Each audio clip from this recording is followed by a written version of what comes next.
Welcome to Just Wanna Quilt, a research podcast coming out of Tulane University Law School, where we explore all kinds of things, stories about quilting, tools, field trips, maybe some famous quilters stop by, and, of course, a little bit of copyright thrown in just for fun. I'm Elizabeth Townsend-Gard, your host. I'm a law professor at Tulane University Law School and a LePage faculty fellow at the A.B. Friedman School of Business at Tulane, and I just want to quilt. Okay, today our guest is Jessica Plunkett. First, she's an amazing quilter, and you can find her stuff at Mayberry Square. But also, she's a biker, and she runs, and we talk about the importance of EPPs when you're watching the Tour de France. All right, can you say a quick hello? Jessica, can you hear me? Yes. Awesome. All right, cool. So for preservation purposes, tell me your name and where you're calling from. This is Jessica Plunkett, and I'm calling from Waukee, Iowa. Oh, cool. Iowa is like a big quilting space. You guys you're such a destination. Yeah, right? we kind of are. You are, totally. You're like on my bucket list of quilting things. I want to make a big tour of the country just doing quilting things, like a big RV kind of thing. Wouldn't that be awesome, right? Mm-hmm. Oh, that would be totally awesome, yeah. Right? And wrap the bus and just want to quilt. I'm totally out of control. But I don't know if it'll ever happen. But it is a dream. It's the big dream. It's a great dream. Totally. See, and you could come on, hang out, drive with us for a little bit, jump off, right? Hang out. I love it. Totally. Okay, tell me your first memory of someone sewing or quilting in your life. Okay, so I remember distinctly when I was a young child that my great-grandmother, and I just called her Grandma Georgie, she was a quilter. She quilted by hand, and pretty much everything. I mean, hand-pieced, hand-quilted, all of it. I don't necessarily remember her doing the actual steps of quilting, but what I do remember is this beautiful quilt that she had on her bed. And I remember distinct characteristics of her bedroom. But the number one thing that I remember was this beautiful quilt. And I never took the opportunity to learn to quilt from her, and I sure wish that I had. She passed away about 20 years ago, but she left to me that beautiful quilt that was on her bed. I think she always knew how much I liked it, and maybe secretly she knew that somewhere inside of me was a quilter. And about 5 years ago, I finally, told myself that it was time to learn, that I wish I had learned, again, when she was still around, but I hadn't. And so I knew it was finally time. So I learned to quilt. I actually still have her quilt, and I've just started a whole series of quilts that I'm making in honor of her and that are representative of that quilt as if we made them together. Oh, that's really cool. So tell us, because we're audio, describe that quilt to us so we can sort of understand what it looks like. Sure. Yep. So it's actually a blue Lone Star quilt. There are 3 shades of blue, a dark, medium, and light. And she alternates, not in consecutive order. It's not necessarily dark, medium, light throughout, but she does a good job of getting nice tone to it so that you kind of see a little bit of the shadow or echo of a Lone Star. It's also encompassed on the outside by what I would call just the Lone Star points. And I've been trying to research to figure out what the name of the quilt is. And the closest I've found is a Broken Star quilt. I'm still trying to verify if that's its exact name. But the whole Lone Star itself is encompassed by these Lone Star points. And then outside of that, they're not necessarily border pieces, but she does have these really beautiful medium and dark blue strips that encompass the whole edge of the quilt. And again, all of that was hand-pieced, hand-quilted, and I believe it's a queen size or just a bit larger. That's huge. It's really beautiful. What era do you think she made that in? Well, I believe she probably made that in the 1980s. So it's not necessarily her oldest piece of work. but it's something that she had made. She was a huge fan of blue. So a lot of her quilts do end up having blue in them. And I've been trying to do some research. I've actually been able to uncover some of her other quilts from other family members, but her story is rapidly closing. All the people who would have kind of the best knowledge about her and her quilting have also since passed. And so I'm trying to do my best to gather and uncover as much information as I can, just so I can tell a little bit of her story for years to come, I guess, for my child too. I'd love to be able to share those stories. Yeah. And how are you making your homage to her? Well, so what I'm doing is I'm going to bring both of us into the fold. So I'm going to do a series of Lone Star quilts, except they will not be complete Lone Stars. So I'm using the Lone Star concept, and for now I'm using the blue tones that she used, but I'm going to bring my aesthetic into it. I'm more of a modern quilter, and so I'm going to do some broken down or deconstructed Lone Stars. And I'm actually, like I said, I have a series mapped out. I'll start to play with color once I make the first few versions. Like I said, I'd like to make them with the assumption that, it had been something we had been able to make together. I'm bringing in her pieces that are, identifiable to her, and then my style as well. And I'm excited to see how they turn out. Now, will you piece it by machine or by hand? Great question. I will piece most of them by machine. Because I don't know if I have the patience to do it. I think I will make a smaller version where I do try to hand piece it myself.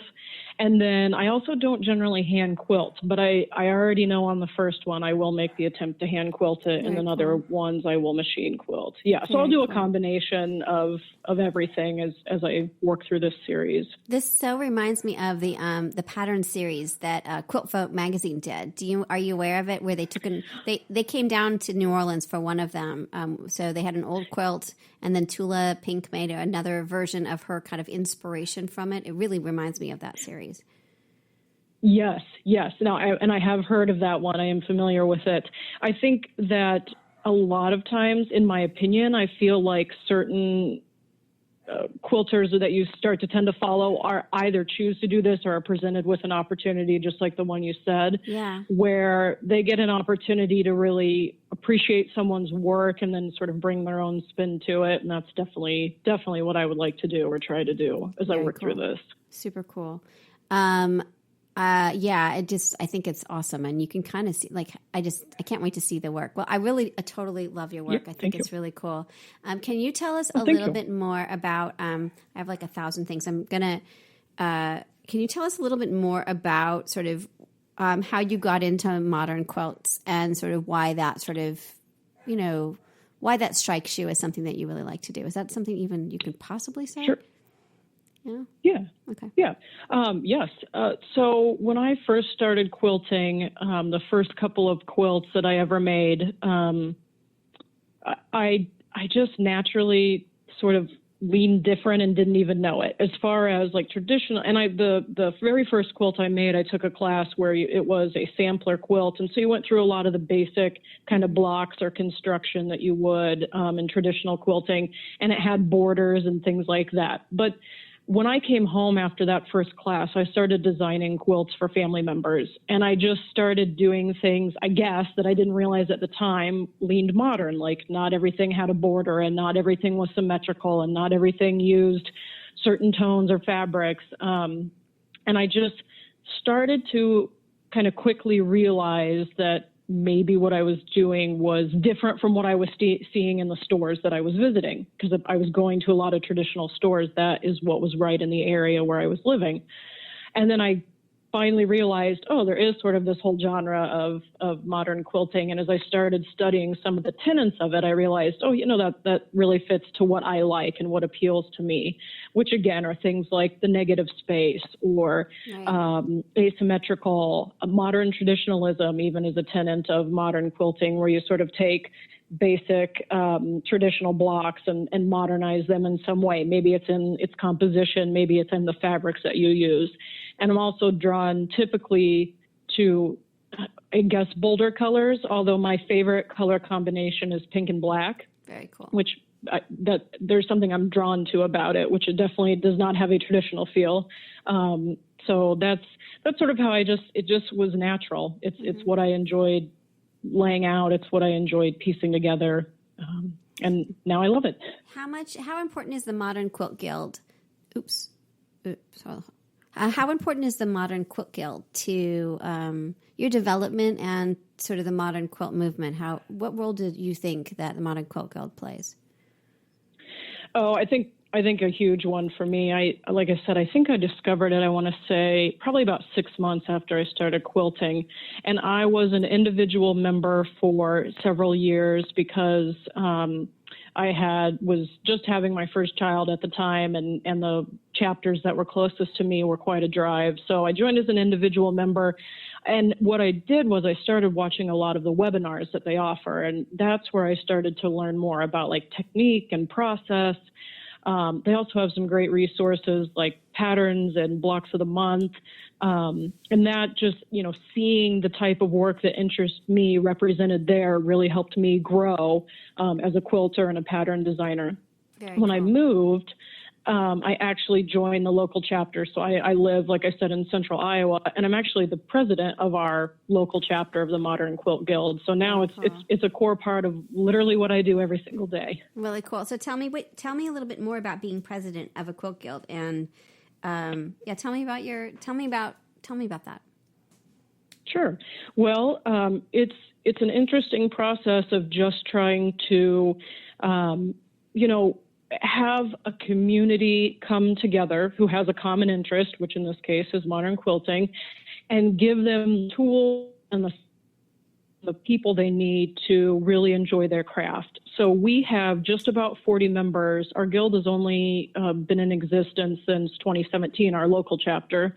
And so we, in the last year, have really grown, and we still have a lot of interest and a lot of people who are showing up to meetings because they're starting to hear more about our group.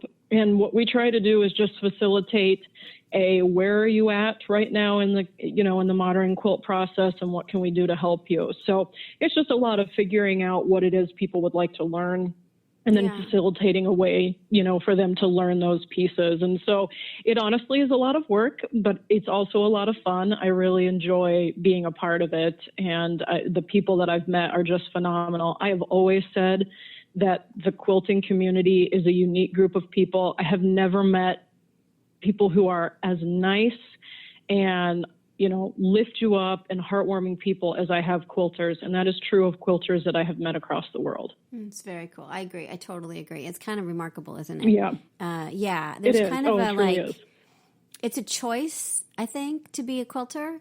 And it feels like this is like the special time to be away from whatever else you do, right? So I feel like we come in a certain way that's really cool. Like you kind of leave your baggage at the door kind of thing, at least for most of the time, I think, I don't know. You do. And you put so much heart and soul into quilts, no matter what, how you piece them, how you construct them, how many hours it takes you versus someone else.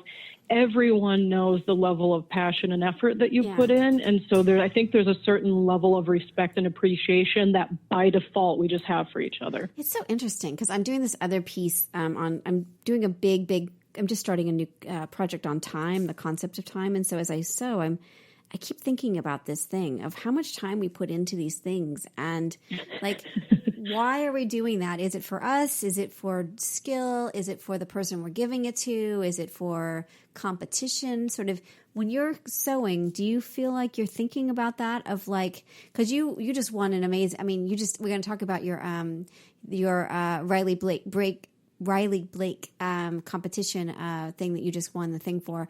But I keep thinking about like, I don't know, the process of like when you're working, what are you thinking about? Do you think about sort of the time you're putting into it or keep time, or is it I don't know. Tell me what your thoughts are, your relationship to time.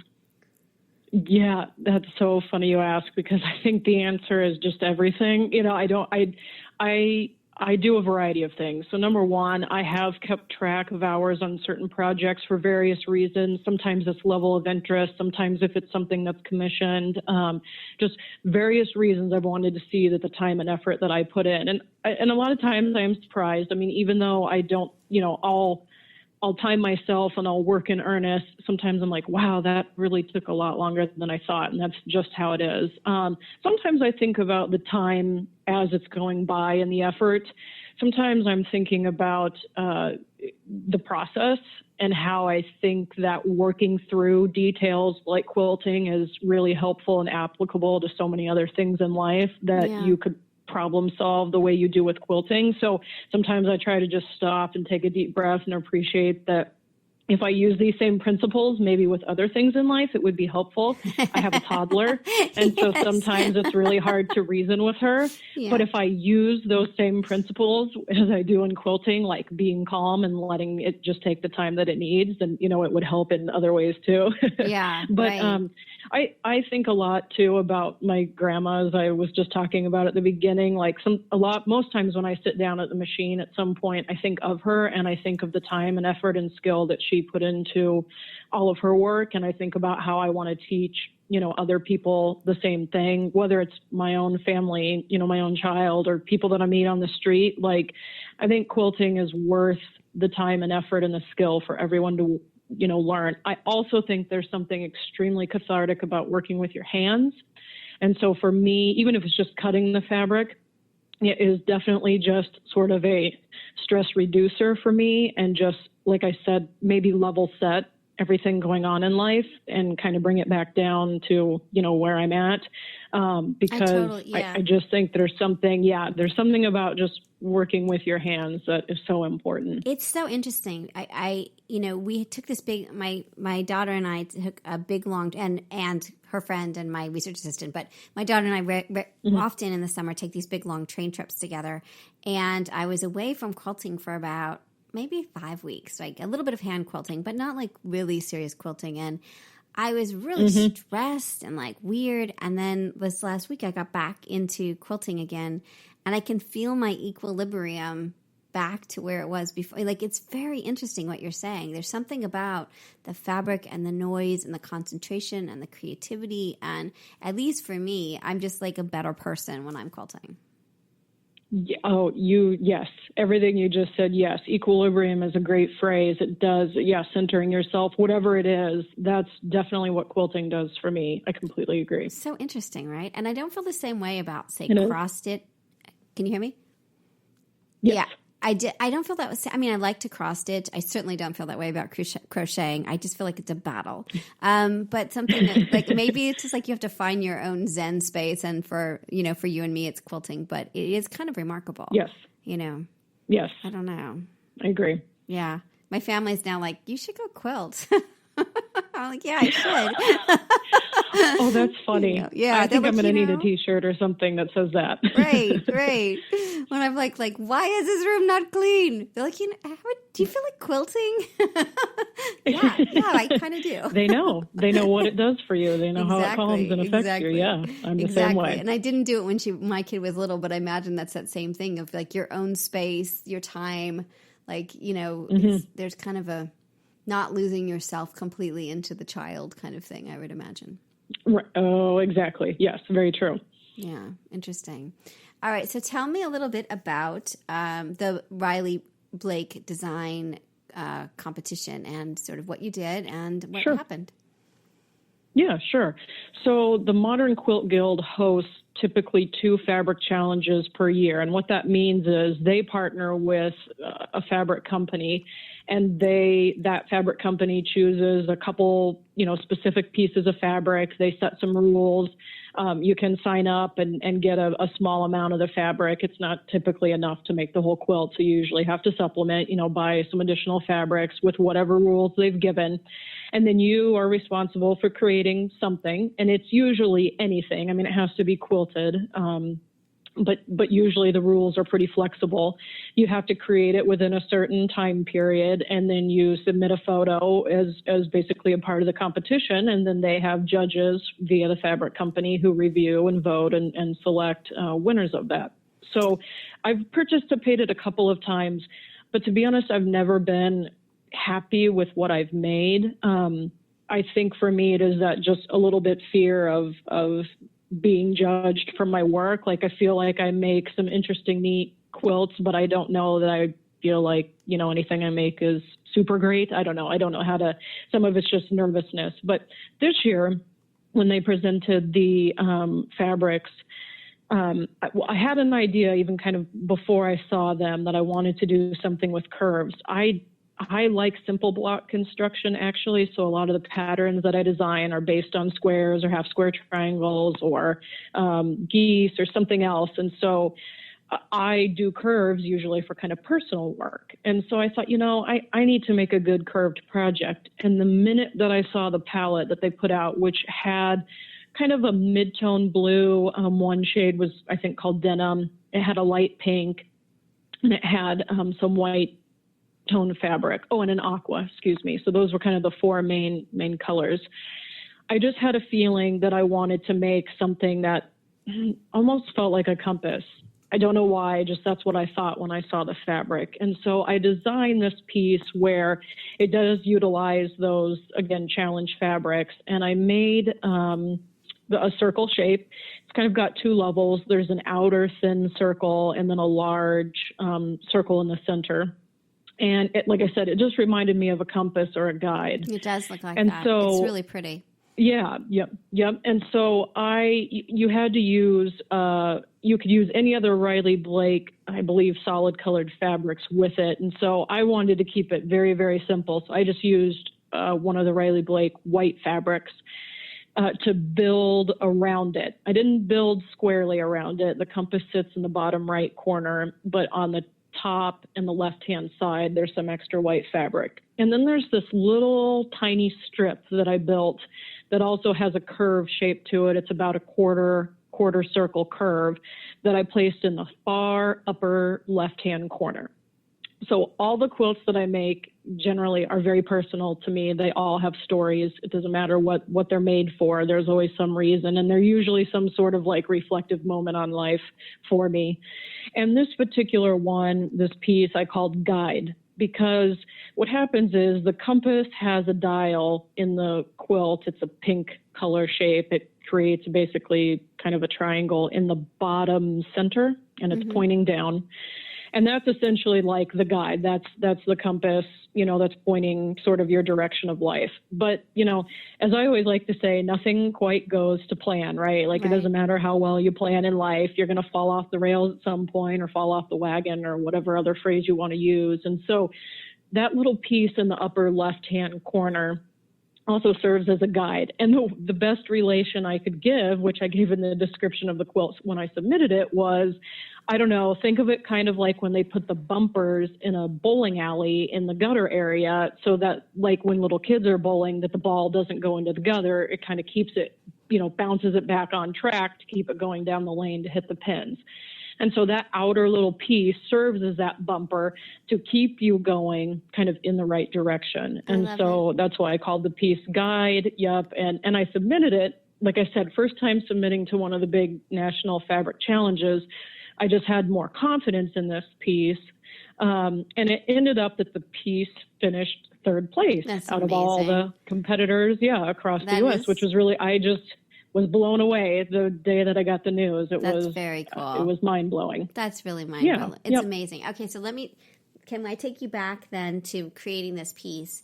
So when you're creating a piece that you're going to enter like this, did you make a sample of it how long did it take you? What was your process?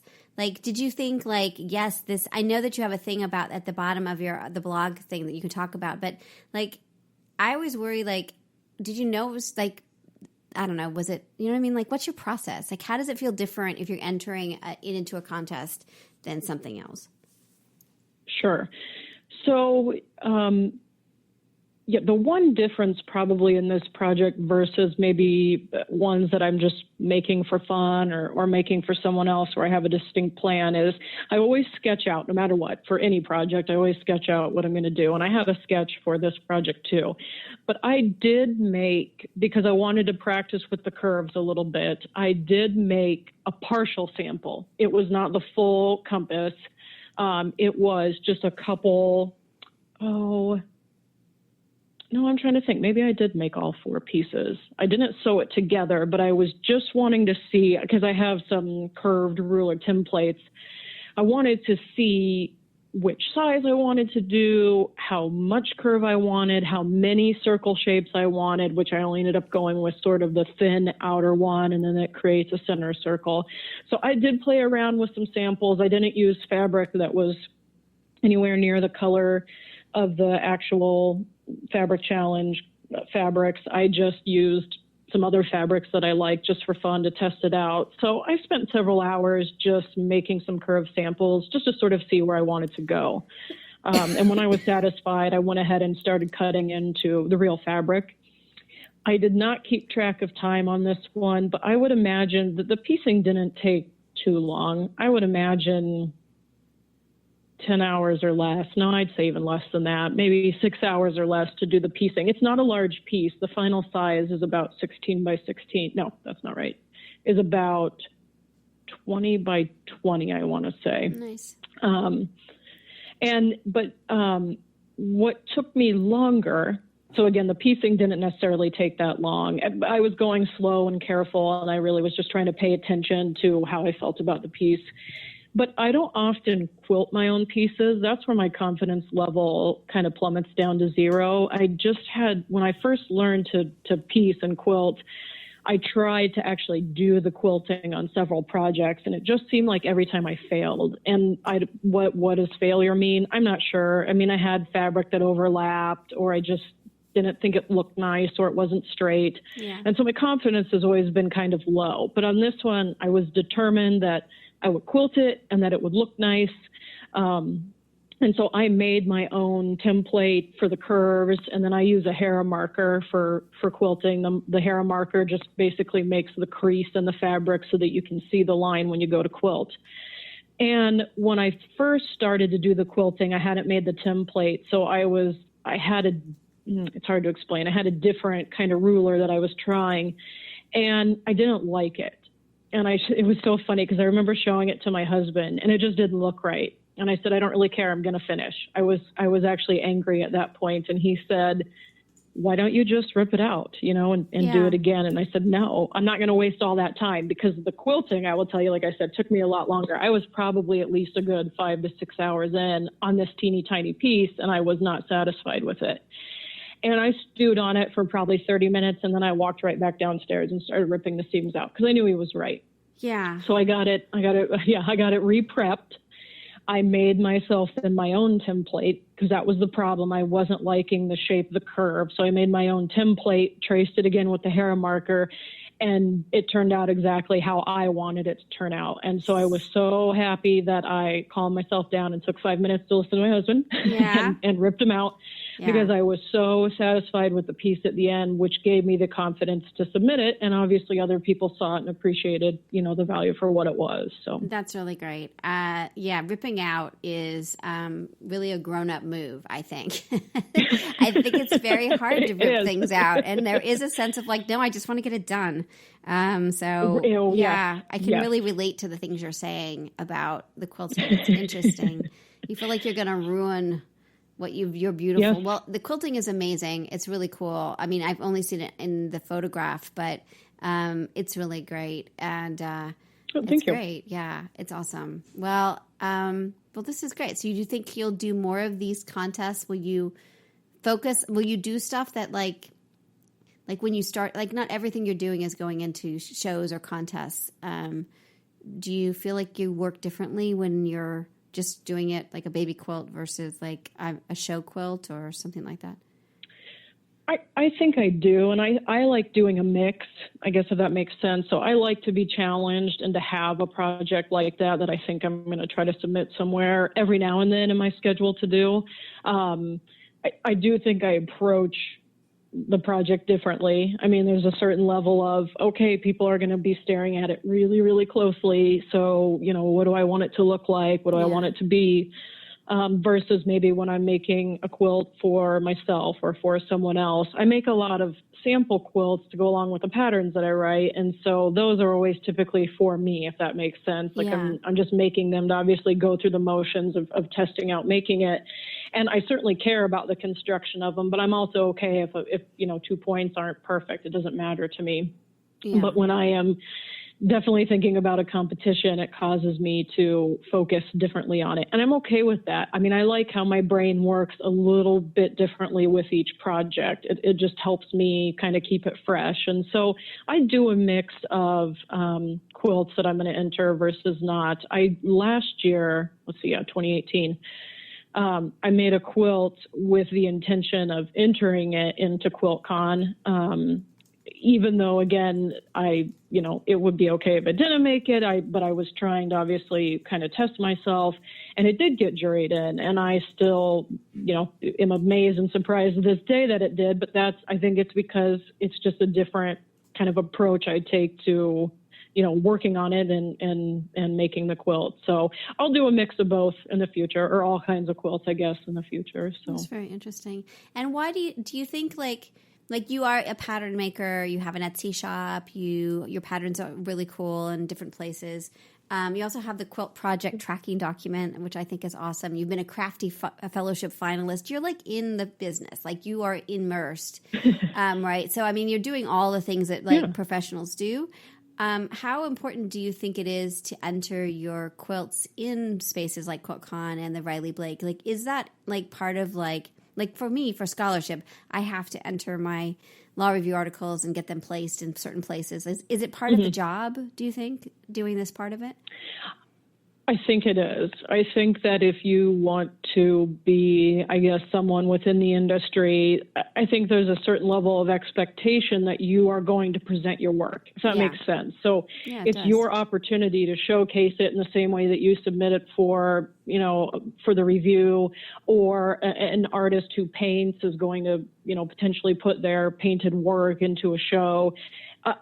The funny thing is I do like shows where it's less about, it's here for a judgment. Not that there shouldn't be those shows where, of course, we're looking for certain levels of quality of work. But for me, it's just about like showing my work. It's just getting eyeballs so that people can see it. And while Instagram is my favorite, tool in the world, because it's how I connect with other quilters and just all the inspiration and seeing the gorgeous work. But there is nothing that replaces seeing a quilt in person. Yeah. And so part of the reason I want to enter into a contest or to a show is so that, if it gets in, people will be able to see my work in person. That's also why I like to attend shows, so that I can go and see work in person. Right. We're really lucky in Iowa. We do have a quilt museum in Winterset, Iowa, and they bring in a lot of well-known exhibits. They do it quarterly, so they switch out every quarter. And I love going down there and appreciating the work. It might be curated collections of quilts made from, 100 or 200 years ago, or it might be a well-known artist of today, a quilter from today, who has his or her work displayed there. And so I love going to see quilts in person. And so I will continue to enter my work into whatever, competitions that I can, so that, in fact, I just submitted my first quilt to the Iowa State Fair. You did? So I had never, I'm not sure why, I had never thought about submitting a quilt to the fair. The Iowa State Fair is a pretty popular fair. We garner a lot of traffic kind of from all over the U.S., if not the world, to it. And so each year they do a quilt show, and you can enter it to win competition for judgment. But I 100% believe that none of my quilts will place, and that's okay, because every quilt that is submitted, they put on display at the fair. And so it's an opportunity for me just to, again, get my quilts and what I do in front of more people. Right. And what I think is cool is it might be someone who is seeing, a quilt kind of for the first time in their life. It might be their first time ever walking through, the quilt show at the fair. Mm-hmm. It could be a professional who's seen 9 million quilts. Regardless, it's an opportunity for me to put it in front of, new faces. And so when I really thought about it, I thought, why wouldn't I take, the opportunity to do that? So I'm really excited. The fair opens in like another week or so, and I will definitely go out and see my quilts and all the other quilts that are hanging in the show. Very cool. Well, I was emailing with Patrick Lowe's, and he's a huge fan of the Iowa quilt. He kept saying, like, you have to come. I'm going to be there. So it's like a thing. Yeah. Like, people are way into the Iowa State Fair in quilting. It's like a thing. Yes, I think it is a thing, and it's the fair itself is a unique experience, and it is definitely one. The Iowa State Fair is one in your lifetime to come and see. It's very interesting. Very cool. So yeah. So I just think your stuff is really cool. So I have to ask you about your relationship to quilting to biking. Like when, like you are also very like. My husband and I've gotten way into so he's way into biking. My husband is, but I'm way into watching biking on TV. Like for some reason, I'm like kind of obsessed, even though I don't really bike myself. So tell me about your life as biking. Your biking life. Sure. Yeah. And I do lots of different kind of athletic endeavors. I would say running is probably my primary, and then biking and orienteering and everything else. So very interesting. There's sort of a funny story of, I never thought of myself as a creative person. Just growing up, I didn't feel artistic. I thought artwork could only be represented, in painted pictures or beautifully hand-drawn pictures and pens or colored pencils or whatever it may be. And so I couldn't do those things. I could write, and that's where my creative outlet sort of took hold, but there just is no real visual component to it. I understand words are visual, but it just didn't feel the same. Right. And I had a middle school teacher who told me that a cross-stitch project that I did looked weird, and it was not a compliment. Oh. And so that still sticks out to me in this day. Yeah, watch your words. You know what I mean? Right. Like, be careful how you speak to young children, I guess. But right. I just honestly, even after that, thought, oh, none of this is for me. That's why I never took the time, like I mentioned, to learn from my grandma about quilting. So my endeavors started to change, and I focused a lot on writing, as in writing words. And then I took up running, and then my husband introduced me to biking and orienteering and adventure races and everything else in the world. And so I spent most of my time really engaged and involved in those activities. But you can only run so many hours in a day. In fact, I generally can't run over an hour. So out of 24 hours, that still leaves a lot of, time to do other things. So when I took up quilting, they sort of became the perfect complement to each other. Because when I'm out biking or running, I actually come up with a lot of quilt ideas while I'm doing that, because you need something else to kind of take over on your mind, right? So. Yeah. I think about those things often. And then when I am quilting, sometimes I visually imagine myself in races where I'm biking and running. Like that's a part of your training as well. So they just feel somewhat like the perfect complement to me, because, one of them I can, I step away from everything, they both actually are something where you sort of step away from what's going on in life and you focus on yourself, whether it's through the quilting or through the biking. And I think about one, I think about the other while I'm doing the one. But they're, like I said, they're just, for me, they're the perfect complement. I don't think I could do one or the other. And I can tell when I'm out of balance. Interesting. So I took kind of a pause from running and biking for a while, not right after I had my child, but oddly kind of at the 2-year mark.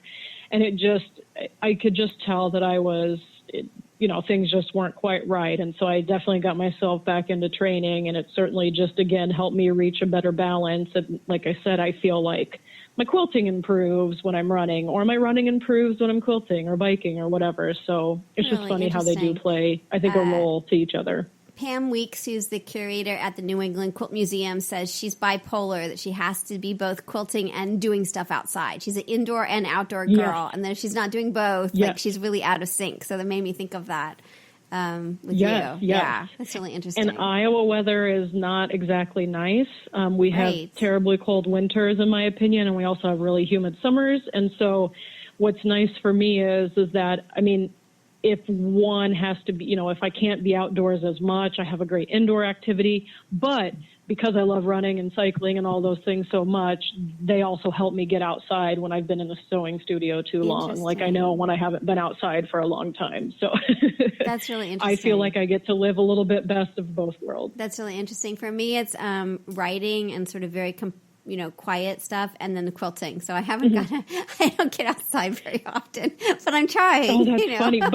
But even cycling and running are I like both of those activities because they're very solo activities. Yeah. I mean, again, my husband and I used to do some racing together, and that's fine. That I can do that. But most of those activities, most of my training is just by myself. The same with quilting, and so really that's why I like them.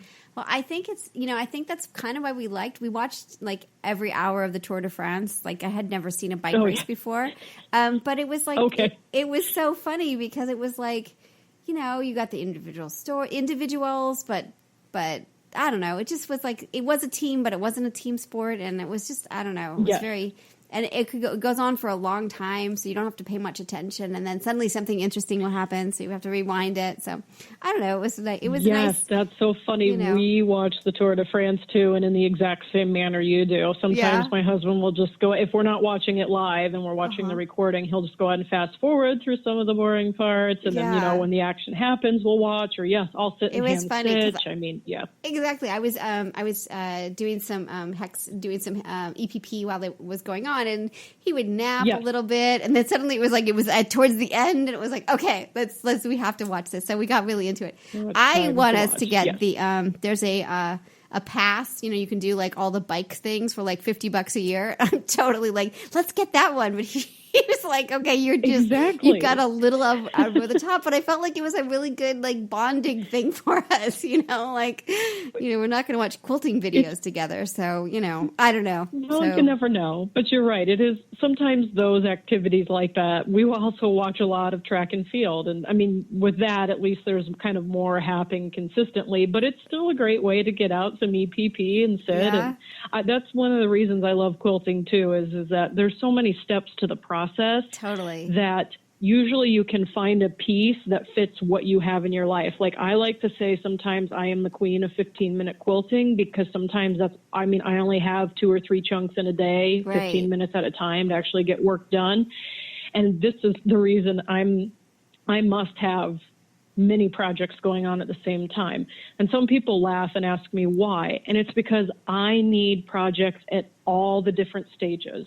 Yeah. Because sometimes I'm only in the mood to do some handwork, and so I need a project in the middle of handwork. Or sometimes I have, 20 minutes and I want to go ahead and get everything cut for a project, so I need a new project lined up. And so I will work on 20 projects at one, I will have 20 projects going on at a time because I need them all at various stages to fit my lifestyle, I guess is the best way to say it. So. Yeah, I agree. I totally agree. I think that's the beauty of this, that there's so many different ways you can do stuff. Yeah, I totally 100% agree. So, all right, well, if we get that biking packet, I was totally going to let you know.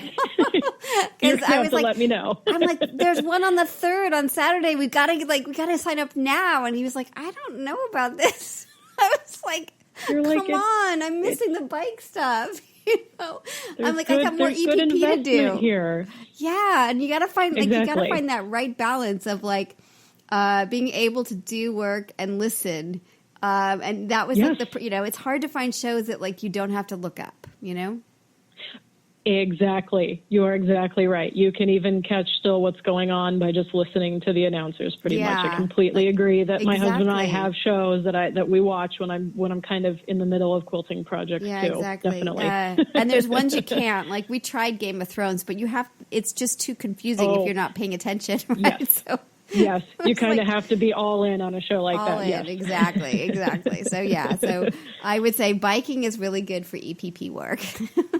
It is. I agree. Yes, 2 votes for that.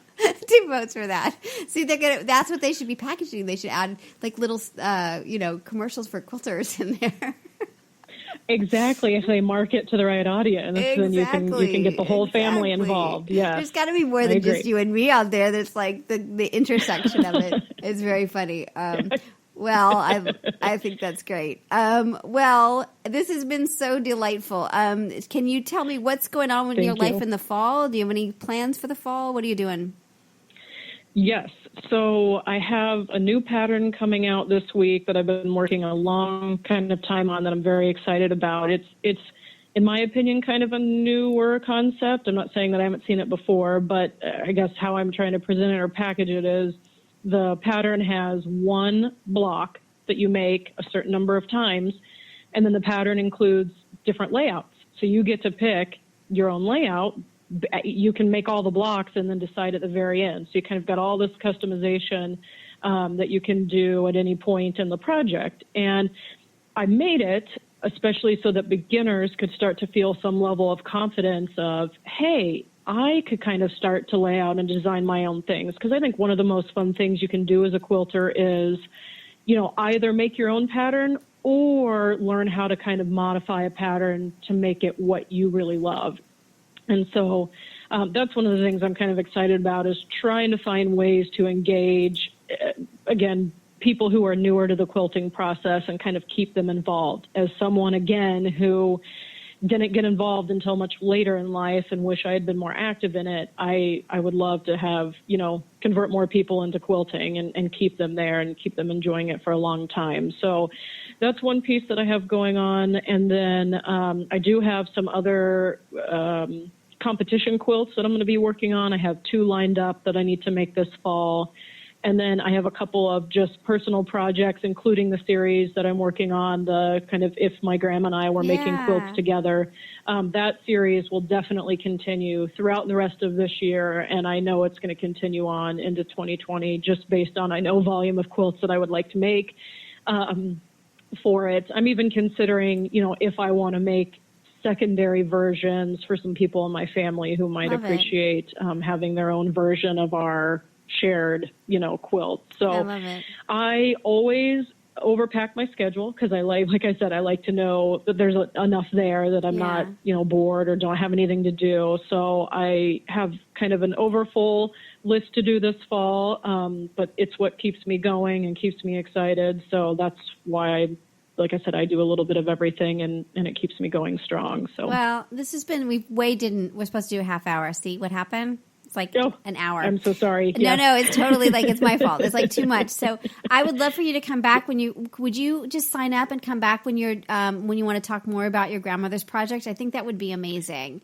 I think it would be awesome. I would love to do that. Awesome. I think once I get a few versions made where I feel like I can speak more to how I came to those final results, because I feel like I'm going to even tweak them. I've designed quite a few of them, but I feel like I'm going to end up tweaking them a little bit too. I would love to come back and talk about them once they are, a handful of them are finished. And we didn't even talk about copyright, which is kind of why we're here. So when you come back, let's talk more about all of that stuff too, because I know we're running a bit long. Yes. But I would love it. I think we need a part 2. So we'll air I would this, love to. but Thank you. It'd be great. So when you're ready, just sign up again, and we'll do a part 2. It would be great. Perfect. Thank you so much. Thanks for chatting with me today. And I definitely look forward to coming back and talking about this project. Fabulous. Oh, I hope you have a good day. And I'll be thinking about you when I'm watching biking. Same here. Now I'm going to do that. It's so funny that's common between us. So. Totally. I will too. All right. Fabulous. Take care. So you've been listening to Just Wanna a research podcast coming out of Tulane University Law School. And I'm Elizabeth Townsend Gard. If you like this podcast, keep listening. Also, we have a Facebook group. Come join us. We talk about a lot of things. We also have an Instagram account. And of course, most importantly, I really hope you get a chance to quilt today.